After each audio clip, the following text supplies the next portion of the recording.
des trucs salés, des trucs sucrés, et juste le goinfrer de choses là. Enfin tu manges, enfin tu manges autant que tu veux.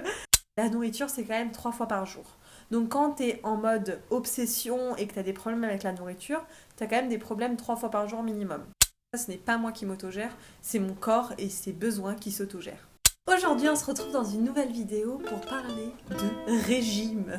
Oui, finalement, Déborah, t'es la plus concernée de toutes. Non, mais justement, je vais parler plutôt du non-régime et parler de mon expérience sur le fait que je ne fais plus de régime depuis 7 ans. J'ai déjà te contextualiser la chose, les petites choses que je peux apporter de moi-même, et puis après, tu m'as posé des questions sur Instagram, je te le mets ici comme d'habitude. Évidemment que mon expérience, c'est pas un truc universel qui va convenir à tout le monde, mais je me dis peut-être pourquoi pas parler de cette sérénité que j'ai aujourd'hui avec la nourriture, avec mon corps et toutes ces choses-là.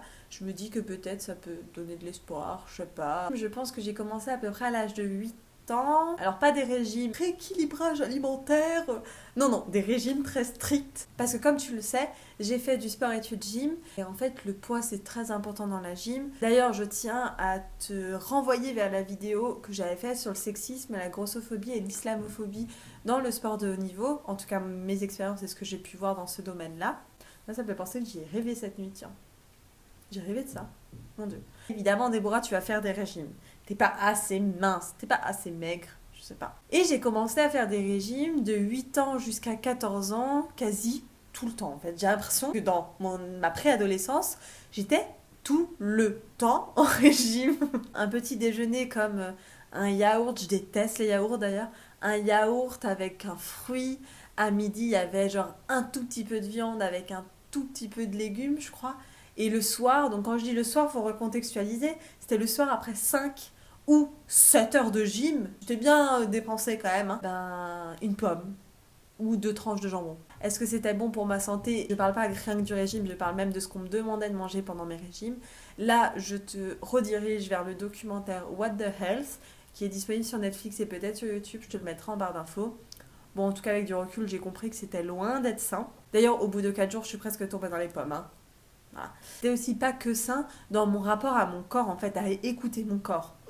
Je n'avais pas d'idée. On reviendra dessus après. Et j'en ai eu ras-le-bol. Je me souviens qu'on parlait avec mon ancienne meilleure amie, donc Madame Accordéon, que quand on allait arrêter la gym, on se visualisait pendant genre je sais pas combien de temps, juste manger tout ce qu'on pouvait manger. Ce n'est pas censé penser à ça, à quel point de ah, une fois que ça finit, je mangerai tout. Genre, je m'imaginais acheter plein de Twix, plein de Mars, de Nutella, de tout, des trucs salés, des trucs sucrés, et juste me goinfrer de choses là une fois que j'aurais dit que j'arrêtais la gym. Il y a des TCA quand même qui ressemblent pas mal à ces choses-là. Alors bon, je pense pas que j'ai eu des TCA, même si je pense que je m'en suis rapprochée plusieurs fois.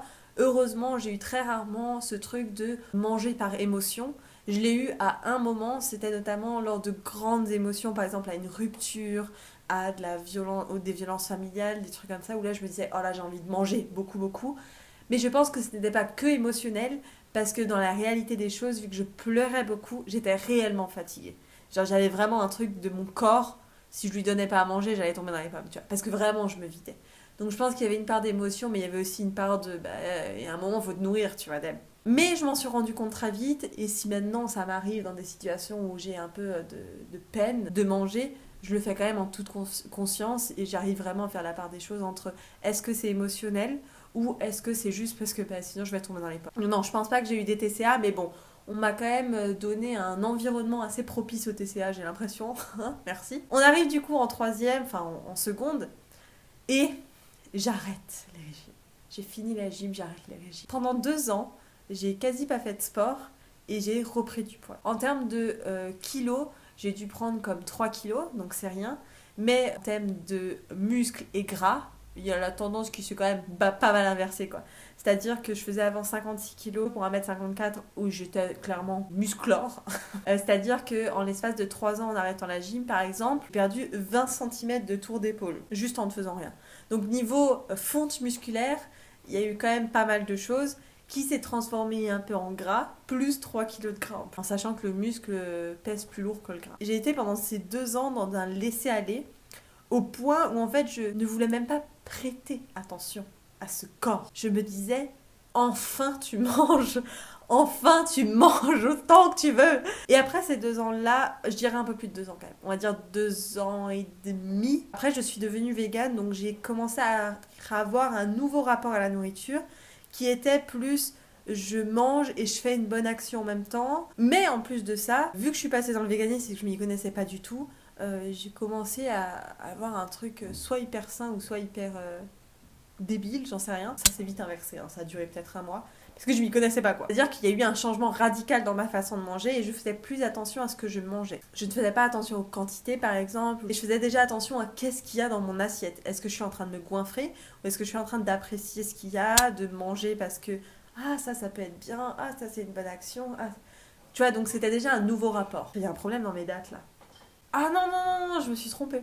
C'était pas plus de 2 ans, c'était 3 ans, mes 3 années de lycée où j'ai rien foutu. Et après, je suis arrivée en première année, j'ai commencé le véganisme, première année, milieu de première année à peu près. Hein. Et en plus de ça, j'ai fait de la muscu. Voilà, c'est ça. J'ai fait beaucoup de muscu. Et c'est à ce moment-là d'ailleurs que j'ai commencé mon compte Instagram sportif que j'avais à l'époque. Pour ceux qui étaient là à l'époque, je faisais même des vidéos sport. Tu vois, comme quoi ça a bien changé. Hein. J'allais 5 fois par semaine au sport et là j'étais très axée à quoi ressemble mon corps en fait. Plus que juste la nourriture, donc j'avais cette nouvelle approche grâce au véganisme de la nourriture, mais j'étais surtout axée à quoi ressemble mon corps. Est-ce que je suis une bombe latine en gros quoi.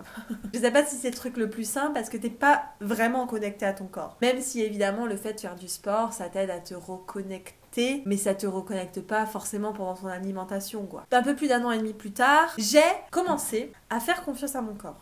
Déjà j'en ai eu marre, je voulais plus faire du sport pour être une fit girl, je vous avais même fait une vidéo de pourquoi j'en ai marre d'être une fit girl. Je voulais plus être juste une bombe latine, je voulais me reconnecter à mon corps, je voulais me reconnecter à mon corps par plein de choses et notamment par les sensations. Et en fait, la nourriture c'est quand même 3 fois par jour. Donc quand t'es en mode obsession et que t'as des problèmes avec la nourriture, t'as quand même des problèmes 3 fois par jour minimum. Heureusement, pas dans ce truc de problème 3 fois par jour, mais plutôt opportunité 3 fois par jour de me reconnecter à mon corps par la sensation. Donc j'ai commencé en fait à essayer de voir ce que c'était la satiété, la réelle satiété, pas celle que ah je crois que je suis remplie. Et en fait, 2 heures plus tard, je suis pas remplie et je me sens toute faible. Ça m'est arrivé pas mal de fois quand même en cours le matin. D'être parce que je connaissais pas ma vraie satiété, de me dire oui mais en fait la vraie quantité, la bonne quantité c'est quand tu pèses ou quelque chose. Non, la vraie quantité c'est celle que tu arrives à comprendre que là j'ai assez mangé, là ça me fait du bien à mon corps.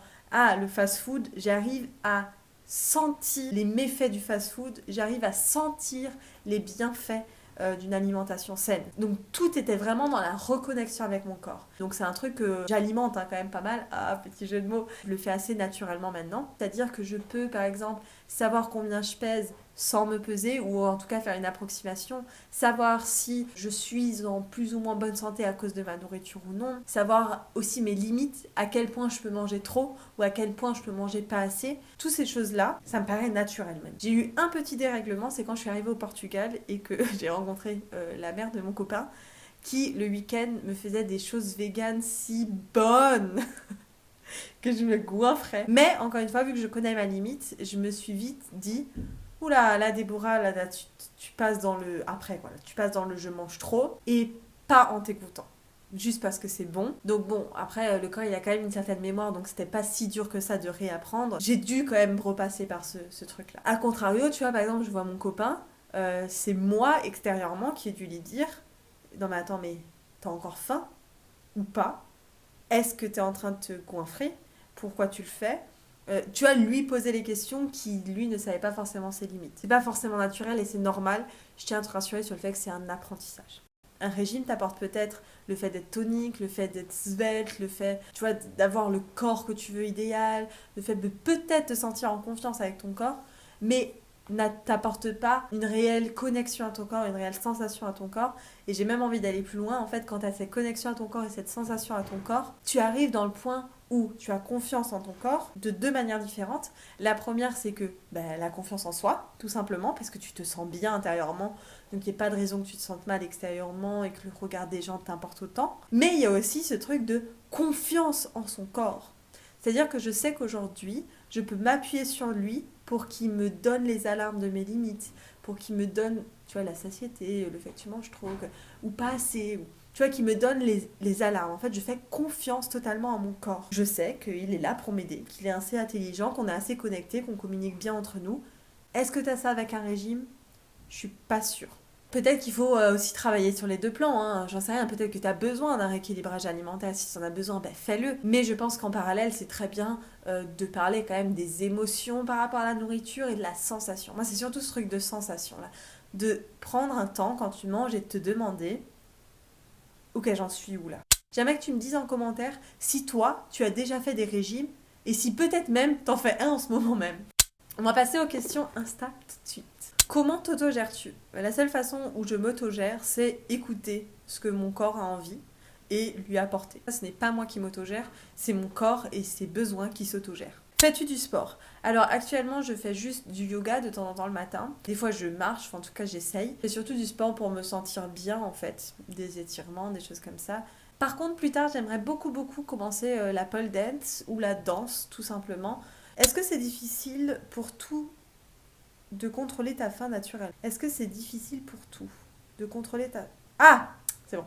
Est-ce que c'est difficile pour toi de contrôler ta faim naturellement? Ben ça l'a été parce qu'il y a eu cette transition évidemment, mais qu'une fois que la transition est finie et que tu t'es assez observé, que tu t'es assez posé les bonnes questions, que tu t'es assez planté aussi parce qu'il y a plein de fois où genre tu sais pas le faire et c'est normal, mais que tu apprends de ces erreurs-là avec ton corps. Typiquement, moi, comme je t'ai dit, je pense qu'il y avait bien, je sais pas, 4 mois où tous les matins en cours, j'étais en pas assez de sucre, pas assez de... Tu vois, comme ça. Et il fallait que j'ai une petite collation. Et peut-être même que mon corps a besoin de ça, et c'est ok, mais il faut savoir lui apporter. Donc maintenant, en fait, une fois que c'est fait, non, je trouve pas que c'est difficile de contrôler ma faim naturellement. Et si j'ai faim, je mange. Par exemple, pendant mes règles, c'est une bonne période pour montrer que ma faim est différente. Typiquement, pendant mes règles, j'ai très faim. Et je suis pas en train de me dire « Oula, Déborah, tu fais des écarts, tu manges plus que d'habitude, fais attention, fais peut-être un régime. » Non, j'ai faim, je dois peut-être manger plus, et donc c'est cette quantité-là dont j'ai besoin. Et t'en veux pas. En plus, je pense pas que la culpabilité, ça serve à quelque chose. D'ailleurs, je pense qu'au contraire, ça va être tout le chemin inverse. C'est-à-dire que des fois, une quantité sera bonne pour moi, le jour d'après, c'est peut-être une autre quantité. C'est pour ça que je pense qu'il vaut mieux le faire dans ce sens-là, quoi. Apprendre ce dont ton corps a besoin et quand sont ses limites, plutôt que de se fier sur une quantité qui est la même tous les jours ou un régime très strict comme ça. J'y crois moyen. Qu'est-ce que ça t'apporte quotidiennement ou en général? En fait, je dirais plutôt qu'est-ce que ça ne m'apporte plus, et c'est de l'angoisse en fait. Cette truc, comme je t'ai dit, 3 fois par jour, de devoir penser à putain, j'ai un rapport pas bon à la nourriture, putain, je vais peut-être grossir, putain. Enfin, c'est tout le temps en fait. C'est quand tu te regardes dans le miroir et que tu te dénigres, c'est quand tu es en train de manger et que tu te dénigres, tu culpabilises, ou qu'au contraire, tu dis putain, je suis pas assez parce que j'ai pas compris que ça. Quand tu dois aller voir ta nutritionniste et lui dire oui, mais ça, j'ai pas réussi. En fait, toute cette charge mentale, peut-être, je ne l'ai pas. Si un jour je dois manger qu'une fois dans la journée et que je me sens très bien, que le lendemain je dois manger 5 fois dans la journée et que je me sens très bien, pour moi, je suis quand même stable en fait. T'as-tu trouvé une nouvelle morphologie? Oh, c'est intéressant ça comme question. Je dirais que ma morphologie, elle a quand même évolué naturellement à partir du moment où j'ai arrêté d'avoir autant de muscles. Même si, voilà, comme je suis passée par ces 1 an et demi, 2 ans de sport intensif en musculation, j'avais une nouvelle morphologie. Mais là, si on prend l'année et demie passée, j'ai quand même une morphologie assez la même. Quand j'étais jeune, je prenais beaucoup dans les fesses et dans les cuisses. Maintenant, je prends plus dans le ventre et dans les poignées d'amour. Je suis pas, choquée par mon corps. Genre, il est pas en train de faire un truc et je me dis « Ah là là, je m'y attendais pas », tu vois. Quelle est ton alimentation habituelle? Comment tu manges et équilibres-tu tes repas? Je mange des choses très simples. Je ne cuisine pas beaucoup. C'est d'ailleurs souvent mon copain qui cuisine pour nous. Je vais manger des patates, des petits pois, de la salade, des choses industrielles. Je suis vraiment pas dans le truc le plus sain au monde. Je suis pas dans cette recherche-là non plus d'avoir l'alimentation healthy. Même si je trouve ça très bien si tu l'as, hein. Mais c'est pas ce que moi je cherche. Je mange quand j'ai faim, alors qu'avant je mangeais tout le temps à des heures fixes. Je dis pas que tu dois commencer par là, et je pense pas que si t'as des problèmes avec la nourriture, je te conseillerais de commencer par manger juste quand t'as faim et pas des heures fixes, parce que je sais pas si tu sais vraiment quand t'as faim. Je pense que quand j'ai commencé à faire cette transition sur, là en ma première année et tout, quand je suis devenue végane, j'ai eu envie de faire du sport en plus aussi, je pense par pression sociale, de dire regarde, tu peux être végane et faire du sport et soulever beaucoup et être en bonne santé, même si t'es une femme et blablabla. Et là, je suis plus dans l'optique que de toute façon, j'ai rien à prouver. Et en vrai, si tu veux trouver des athlètes véganes qui ont une belle alimentation, très healthy, ou même pas des athlètes, ou peu importe, ces représentations, elles existent déjà tout autour de toi. Hein. Tu vas sur Instagram ou peu importe, il y en a des milliers et des milliers. Moi, je suis plus dans prôner le fait de te reconnecter à tes sensations. Et d'ailleurs, mon ancien programme qui consistait sur Accept Myself, donc vraiment la reconnexion au corps et accepter son corps, j'avais toute une partie qui parlait de se reconnecter aux sensations et comment tu peux faire, quel exercice tu peux faire. Le programme n'est plus disponible, mais je tiens à te rassurer pour ce qui est des programmes, donc pas forcément sur ce thème-là. Normalement, si tout se passe bien, d'ici juin, juillet et août, donc vraiment cet été en fait 2019, je vais sortir des nouveaux programmes qui vont mettre en avant plein de topics que j'ai trop envie d'aborder avec vous, que j'ai déjà plus ou moins abordé, mais pas sous cet angle-là. Et là, vraiment rentrer à fond. Quoi. Si ça t'intéresse vraiment, en vrai sur Insta, j'ai une story à la une qui s'appelle La Famille. J'explique un peu ces choses-là. N'oublie pas de me dire en commentaire si tu as déjà fait des régimes ou si même tu es en train de faire un régime en ce moment et peut-être l'arrêter ou non. D'ailleurs, je tiens quand même à préciser que c'est mieux si tu es suivi quand tu arrêtes ces choses-là. Je te fais de gros bisous. On se retrouve tous les mercredis et les dimanches. À la prochaine. Bye bye!